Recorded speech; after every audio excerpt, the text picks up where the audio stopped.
سبح اسم ربك الأعلى الذي خلق فسوى والذي قدر فهدى والذي أخرج المرعى فجعله غثاء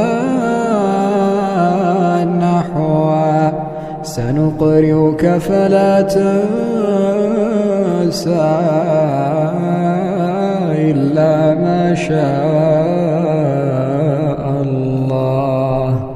إنه يعلم الجهر وما يخفى ونيسرك لليسرى فذكر إن نفعت الذكرى سيذكر من يخشى ويتجنبها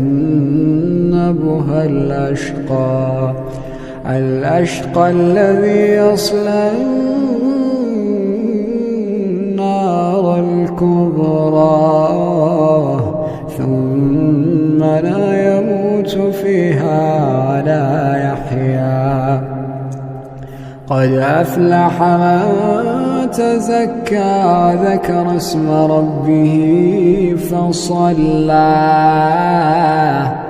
بل تؤثرون الحياة الدنيا والآخرة خير وأبقى